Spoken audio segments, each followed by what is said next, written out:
Allah dit « Je suis selon l'opinion que mon serviteur se fait de moi ». Et cette idée est précisée dans un autre hadith où Allah dit « S'il pense du bien de moi, c'est en sa faveur, et s'il pense du mal de moi, c'est en sa défaveur ». Donc c'est un point essentiel et ça nous montre qu'il est très important de toujours garder une bonne opinion d'Allah, que ce soit dans notre relation directe avec lui ou dans ce qui se passe dans nos vies. Donc par exemple, quand on a des manquements ou qu'on ne fait pas de notre mieux, on peut penser soit qu'Allah est indulgent et patient, soit qu'il est très en colère contre nous et qu'il va nous châtier. Et l'opinion qu'on aura de lui deviendra notre réalité. Et pour mettre les choses au clair dès le début, notre religion comporte des obligations et des interdits clairs, et on ne peut pas justifier le fait de sans cesse désobéir à Allah et de ne pas accomplir nos obligations en disant qu'Allah est pardonneur et miséricordieux. Mais quand on fait une erreur, on doit toujours garder une bonne opinion de lui.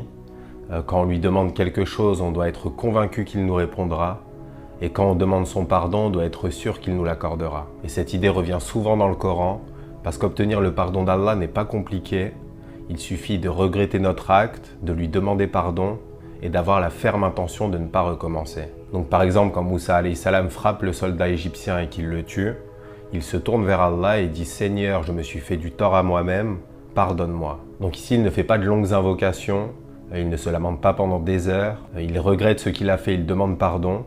Et la réponse immédiate d'Allah est « alors il lui pardonna ». Et c'est la même chose pour Adam, alayhi salam, qui a commis le péché qui a eu le plus d'impact sur l'histoire de l'humanité. Donc lui et Ève ont mangé de l'arbre, Allah les fait descendre sur terre, et juste après il dit « puis Adam reçut des paroles de son Seigneur, et Allah agréa son repentir ». Et à l'inverse, si on se dit qu'on a commis trop de péchés et qu'Allah ne nous pardonnera jamais, ça peut devenir notre réalité, il risque en effet de ne pas nous pardonner. Et si on voit Allah comme un Dieu dur, un Dieu vengeur, un Dieu qui cherche à nous punir, alors c'est ce qu'il deviendra pour nous. Et c'est la même chose pour ce qui arrive dans nos vies.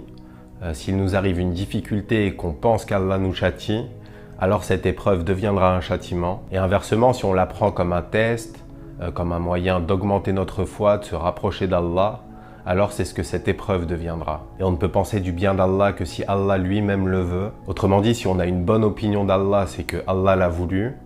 Et vu qu'on a une bonne opinion de lui, il sera bon envers nous. Donc le simple fait d'avoir une bonne opinion d'Allah est déjà un signe qu'il est satisfait de nous et qu'il nous veut du bien. Et l'inverse est aussi vrai. Si on voit Allah comme un Dieu dur, prêt à nous châtier à tout moment, c'est qu'il a voulu qu'on ait cette opinion. Et vu qu'on a cette opinion de lui, c'est ainsi qu'il sera avec nous. Donc le fait d'avoir une mauvaise opinion d'Allah est déjà un signe de son mécontentement et de sa colère envers nous. Qu'Allah nous en préserve. Salam alaikum wa rahmatullah.